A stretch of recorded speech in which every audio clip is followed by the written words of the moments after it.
Frick me. Frick me. Here comes the money. Here we go. Money talk. Here comes the money. Money, money, money, money. Dollar, dollar. Dollar, dollar. Abominable. I have no idea why it's called that. Because there's nothing to do with the word abominable. Or anything. There's no reason it should be called Abominable. So as most of you probably already noticed, I have a completely new background. Completely new. I've had most of the same setup, so not completely new. But I painted the walls blue. You can see some audio panels here. There are a lot more in this room. I haven't put all them in. I still need to buy some more. But there's some audio panels in here. Same lighting as the last room. The wall is blue now, as obvious, and I like that color a lot more. And I need to just flick that light over. I like the color blue a lot more than yellow. I think the yellow kind of looked ugly, so I just paint the whole room blue. And yeah, I might make an entire video talking about the background. I've been thinking of doing a whole video where I talk about every Blu-ray I have, but since I have so many videos I want to make, I'm going to spread them out throughout the week so I can have a daily video every day rather than cram everything into one day. I'd rather spread them out. So a couple new videos coming out this week. We are at 197, guys. 197. I don't know why I'm making this announcement. Now, let's just get to the review of the garbage movie. So The Abominable is essentially a movie about, okay, a Yeti. You know Yetis? You know those creatures? You know how we had a movie that came out last September? On this exact same day, I reviewed a movie about a Yeti 1 year ago. Yeah, this is totally not the same movie again. It's actually very different, weirdly. But I guess there's this Yeti. He goes to Shanghai, totally not Shanghai. Nothing in the city. It's not Shanghai at all. There's not a single recognizable building. It's not Shanghai.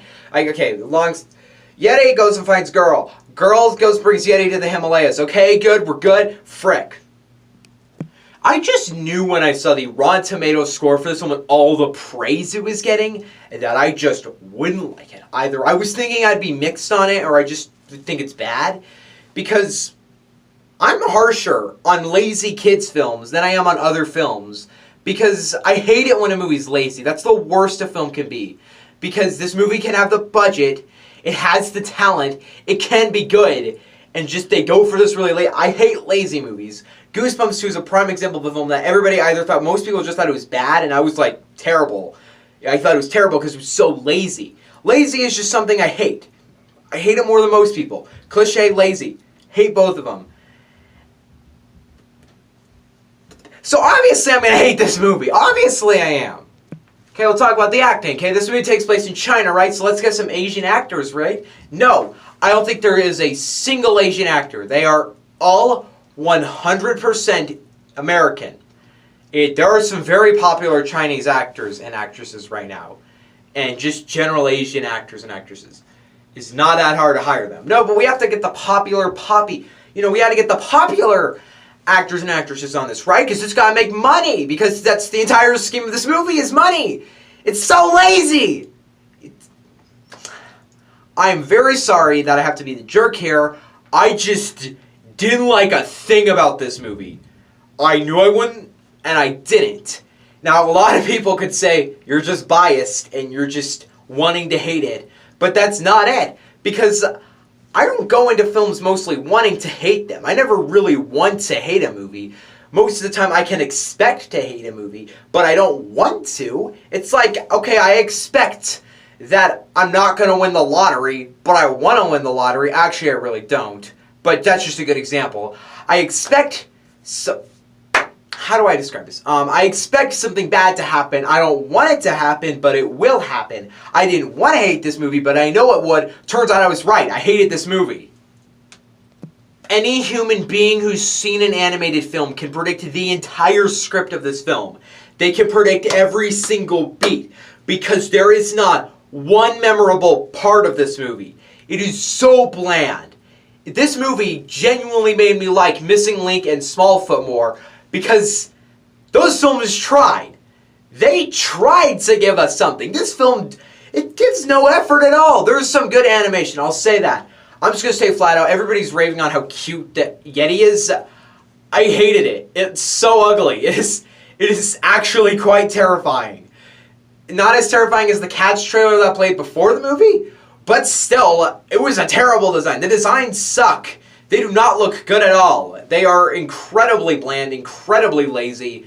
They don't look good at all. And one issue, if you read my Letterbox review, which is a lot more consistent than this review, there was a huge issue with this film, and that is the villains versus the heroes. Because the villains in this film, okay, they, first of all, are really bland. You've seen the villain entirely before. But the interesting thing about the villains is that they're not more powerful. That the heroes overpower the villains. Let's take a movie like It.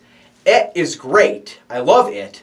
But one of my favorite parts about that movie is that Pennywise is more powerful than the kids, but the kids win because they're able to outsmart Pennywise and find his weakness and beat him.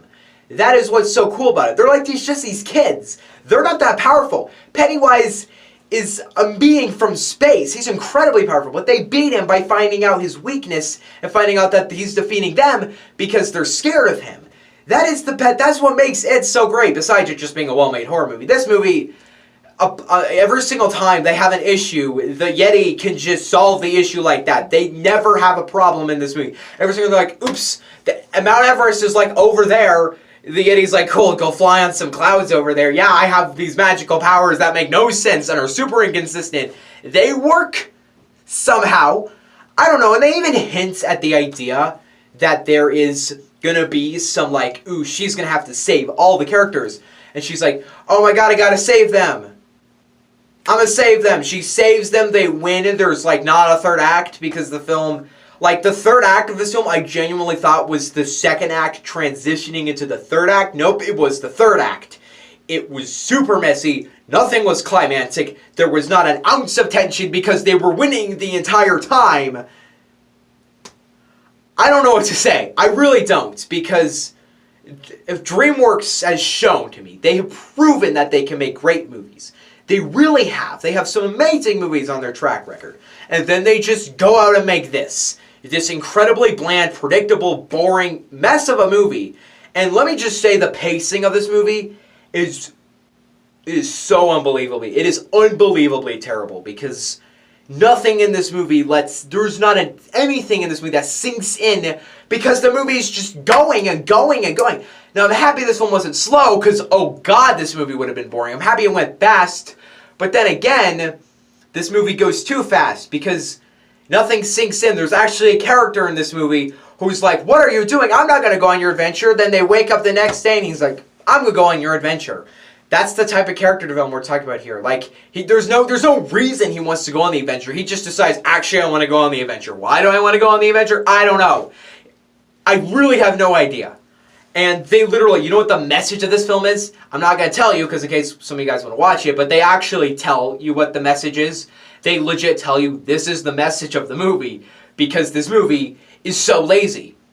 This is seriously a weird movie everybody to love. I do not get it, because this film, the only thing this film actually has, that it knows it has, is to be cute. It's just like, oh, look at this Yeti. Look at how cute he is. Now our movie's great, and the script works because the Yeti is cute. Not at all. You cannot make a movie good by making the animal or the characters cute. You have to have a good script. This movie had a terrible script. In the end, I have a really strong opinion on this, or more strong than other people have. I'm not going to think about this movie ever again. It's bland, predictable, boring, and a mess. I'm the only person who genuinely hated this movie.